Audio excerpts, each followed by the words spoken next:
Suddenly and inexplicably, I discovered the Reaver suspiciously laid across my path. In the sprawling, time-bending saga of the Legacy of Kain, few moments are as pivotal and philosophically weighty as Raziel's renunciation of his Sarafan self in Soul Reaver 2. This wasn't a simple act of defiance. It was a profound rejection of predetermination, a questioning of identity, and a defiant grab for free will in a world seemingly governed by fate. To understand why Raziel made this dramatic choice, we need to delve into the tangled web of history, prophecy, and twisted loyalties that define Nosgoth. For those unfamiliar, Raziel was once a powerful vampire lieutenant of Kain, only to be brutally executed and resurrected as a wraith like Soul Reaver, driven by vengeance. In Soul Reaver 2, Raziel travels through time, encountering figures from Nosgoth's past, including Mobius the Time Streamer, and most significantly his own human self, a Sarafan warrior dedicated to eradicating vampires. The Sarafan, glorified as righteous vampire hunters, were a key instrument in the cyclical struggle between vampires and humanity in Nosgoth. Raziel, before his transformation, was their champion, a zealous warrior fighting for what he believed was justice. However, through his journey, Raziel uncovers the deeply unsettling truth about the Sarafan Order. They were far from the benevolent force history portrayed them to be. Here's why Raziel rejected his past. Raziel witnessed firsthand the brutality and hypocrisy of the Sarafan. They engaged in torture, political machinations, and even eradicated entire villages suspected of harboring vampires. He learned that their holy crusade was often fueled by greed, power, and twisted interpretations of religious dogma. This stark contrast between the idealized image of the Sarafan and the brutal reality shattered his faith in their cause. Mobius, a master manipulator, actively attempted to steer Raziel towards reclaiming his Sarafan past. He presented it as the only way to restore balance to Nosgoth and fulfill his supposed destiny. However, Raziel grew increasingly suspicious of Mobius' motives, recognizing him as a manipulative puppet master attempting to control the flow of history for his own unknown purposes.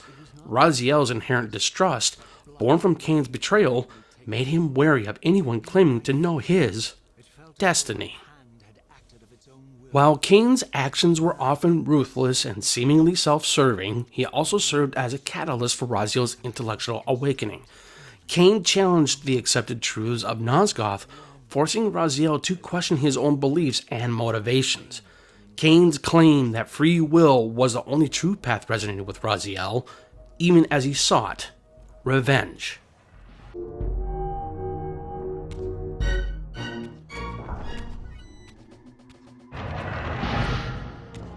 So, vampire, here we are. You've destroyed my brethren, and now you've come for me. You'll find I'm not such easy prey. Seeing his human self, the Sarafan Raziel, was a deeply unsettling experience. This wasn't a triumphant reunion with the former identity, it was a confrontation with a man driven by blind faith and a narrow worldview.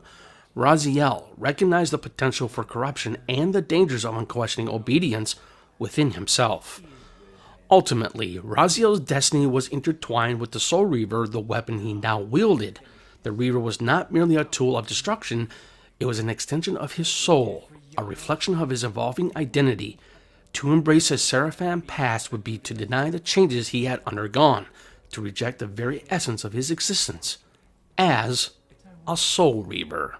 The great Janos Ordrin turned out to be no challenge at all. Thanks to you. Did you hear his cowardly screams when I tore that black heart out of his carcass? I renounce you. By rejecting his Sarafan self, Raziel wasn't simply abandoning a former life.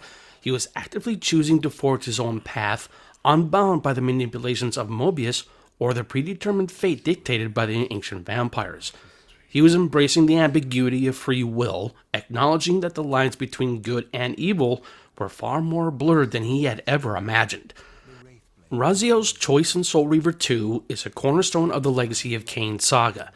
It highlights the core themes of free will versus destiny, the corrupting nature of power, and the importance of questioning established truths. It cements Raziel as a character driven not by blind allegiance, but by a desperate search for meaning and a defiant desire to shape his own destiny in a world determined to control him. It's a decision that echoes throughout the rest of the series, defining Raziel's journey and setting the stage for the ultimate confrontation with Kain in Defiance. The Reaver was never forged to be a soul-stealing weapon. The ravenous, soul-devouring entity trapped in the blade was, and always had been, me. This is why the blade was destroyed when Kain tried to strike me down. The Reaver could not devour its own soul. The paradox shattered the blade. So, this was my terrible destiny.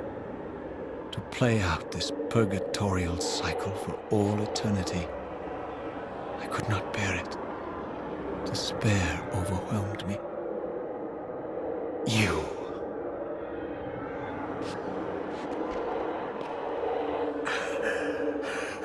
Are you enjoying this game? Don't fight it, Raziel. Give into it. Was this your destiny for me all along? Trust me. I felt myself weakening, unable to hold on any longer.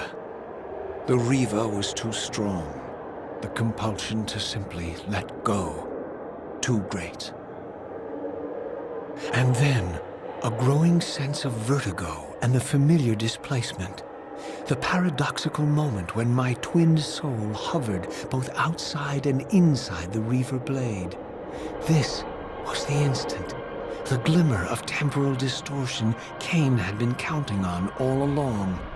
This was the edge of the coin, the minute flicker of probability upon which Kain had gambled everything.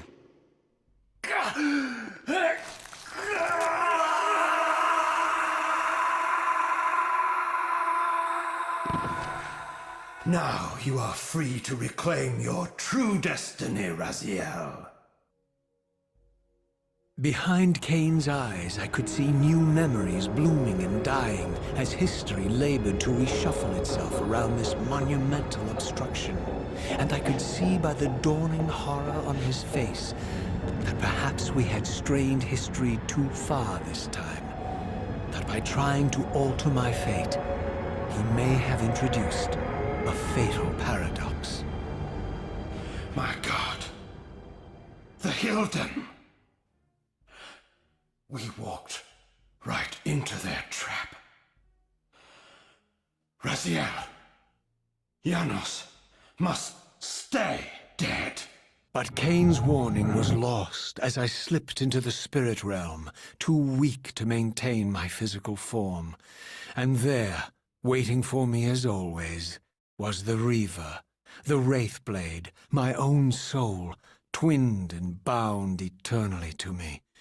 And I realized that I could never escape my terrible destiny.